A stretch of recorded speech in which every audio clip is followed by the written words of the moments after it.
Metro on 1019 WDET-FM, Detroit Public Radio. I'm Tia Graham. And I'm Robin Vincent. James E. Wheeler loved to devour media. Growing up listening to music in his parents' juke joint in Arkansas, Wheeler began to collect whatever black media he could get his hands on. Throughout his life, Wheeler collected more than 40,000 pieces of art and founded Concept East II. He named it after the first black theater in Detroit, Concept East Theater. With his organization, Wheeler curated exhibits and traveled around the world showing his rare collection of black media. The collection features film, visual arts, albums, books, magazines, artifacts, and so much more. And Robin, at its height in 1997, the sections of the collection were featured in a historic exhibit at the Museum of Modern Art in New York City. Wheeler lived a long life, passing away in 2022 at the age of 80. And his children, Ali and Alima, inherited the collection and have been working to maintain, preserve, and share the memorabilia with as many people as possible. Joining us on the show now to talk a little bit more about James E. Wheeler, his collection, and an upcoming showing at the Redford Theater is Alima Trapp. Alima is the co-founder of the Black Canon and the Black Canon Collection, and John Monahan is the co-founder of the Motor City Cinema and the production manager of the Redford Theater. Alima, John, welcome to the Metro. Thanks. Thank you. Of course. So, Alima, we're jumping right in with you. So, who is the man behind the collection? Give us a little bit of background about your father and his love for black media. Absolutely, yeah. Our father, definitely a one of one. Anyone who knew him will tell you that he was a very unique soul.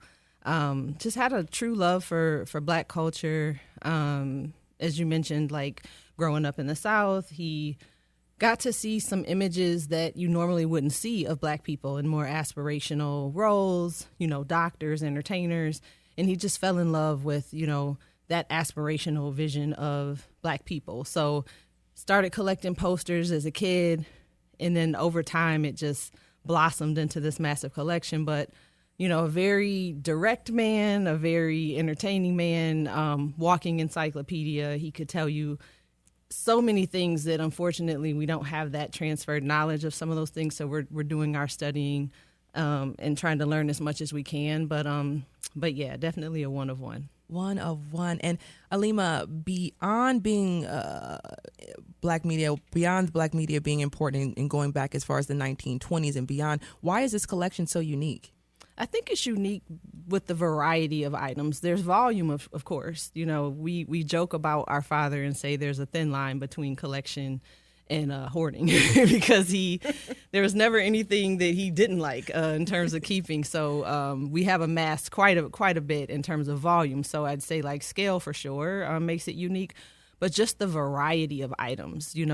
We have original reel-to-reel film, original posters, but we have photographs, a lot from the city of Detroit that we're working to try to understand who some of those subjects may be. We have records, we have flyers, we have toys, I think just the scope and scale together, but just the variety of pieces, I think makes the collection very, very unique. Yeah. And Alima, your father, James E. Wheeler, began his organization in 1986, Concept East II, after the Concept Theater here in Detroit. Why do you think your father chose to use that particular theater to be a model for his work? And what was his connection there? Yeah, so he directed plays with Concept East. He was an actor and playwright.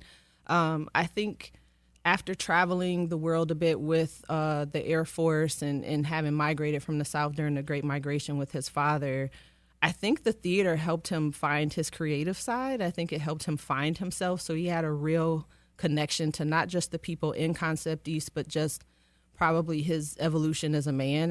And I think it inspired him because he did work a corporate job initially. He did work in a company that unfortunately he won a racial discrimination case when he did lose his position. And I think that was, sort of like the last indicator he needed that he should pursue his passion full time. So I think the theater gave him a bit of freedom to just explore his creative side and feel more of himself. And so when he started Concept East 2, I think he wanted to pay, homage to his time in the theater. And to expand on the history of the Concept Theater East, it was founded in the early 1960s in Detroit by playwrights and directors Woody King Jr., David Rambeau, and Ron Milner. It was considered a significant Black cultural institution in the 1960s during the Black arts movement in Detroit. The Langston Hughes Theater, founded by Ron Milner, and briefly Dexter Theater, founded by John and Dorothy Ashby, were also Black theaters. You're listening to The Metro on 101.9 WDET, Detroit Public Radio. I'm Tia Graham. And I'm Robin Vincent. We're speaking with Alima Trapp, the co-founder of the Black Canon and the Black Canon Collection, and John Monahan of the Redford Theater and co-founder of Motor City Cinema. John, we want to turn to you. Paint the picture for us. The Motor City Cinema Society team has the ability to showcase rare Black films. Talk about the event this coming Monday and how it's showing pieces from the collection on 16 millimeter film. Exactly. Well, every Monday we show films next to the Redford Theater in a small storefront. It's about 50 seats. It's called Motor City Cinema Society, and we're doing very well. We've had 2 sellouts in the 3 shows we've done just this year so far, and this promises to be a sellout as well. So 16 millimeter film is something that James had a real passion for and had a whole lot of. He had gotten the hold of some collections from the Windsor Library, St. Louis Library, some libraries in Ohio. I'm talking about maybe 3,000 reels of 16 millimeter film that have to be gone through because not everything's Black related. And to be part of the Black Canon Archive, my job over the last year, as I've gotten involved with Alima, is to separate those films and really kind of distill them down to the really good stuff. And what we're showing on Monday is what I call treasures from the Black Canon. And these are the things that have just knocked me out that I've found over the last year. And it's about a 90 minutes of film, and then Alima and I will be talking, and Ali, your brother, will be there as well. And we'll be talking just like this about the collection and what we've discovered. How long does it take to sift through all this film and find the creme de la creme, the cinematic gems that make the cut? There's a whole lot of film to go through, and I'm there once or twice a week at the archive working on this stuff, and it does take time. Sometimes a reel will say, "Here's a situation." There was 2 reels that said the solution was on it.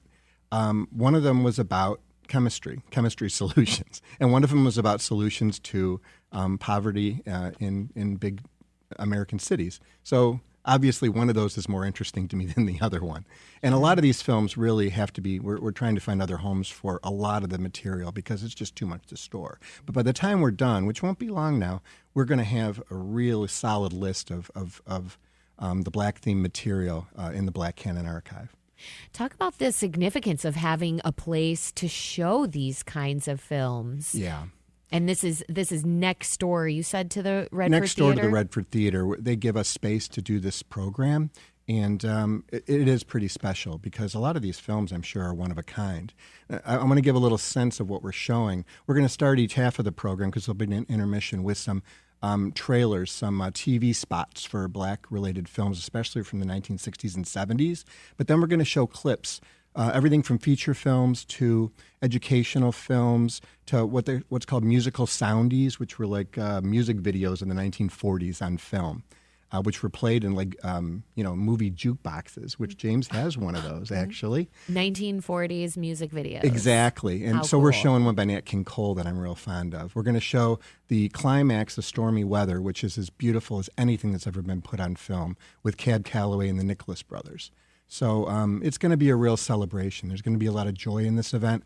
Odd films, though. I found a reel called Black and White Uptight, which was made in 1969, which is a really unusual film, narrated by Robert Culp, who, of course, co-starred with Bill Cosby on the old I Spy TV series.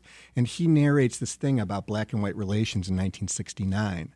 But then we're following that up with a super rare film, which was made by a British director, which is an experimental film about a man just basically watching television late at night, a Black Panther member, while tuning up his gun.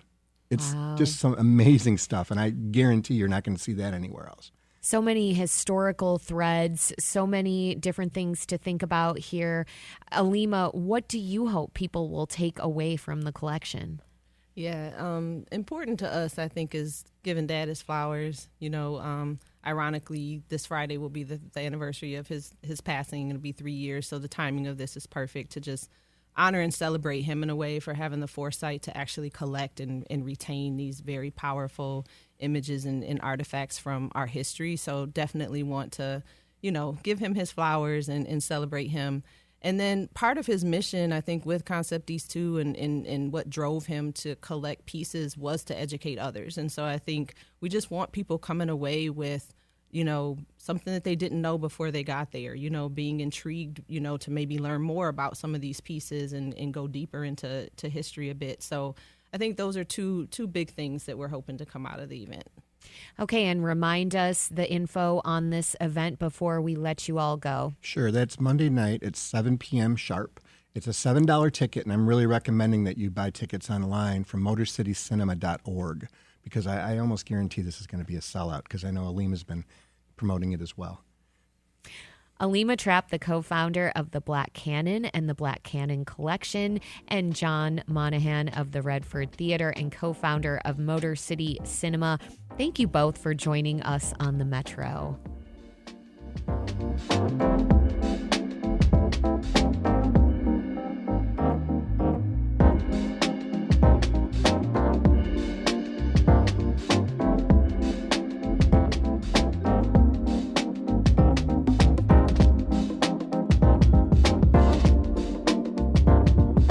Coming up next, have you ever looked down your street on trash day and thought to yourself, that's a lot of trash? Mm-hmm. We're talking about the zero waste lifestyle and we're taking your calls. What do you do to reduce waste? The number is 313-577-1019. This is WDET-FM, Detroit Public Radio, your connection to news, music, and conversation. And this is the Metro. We'll be right back after these headlines from NPR and the WDET newsroom.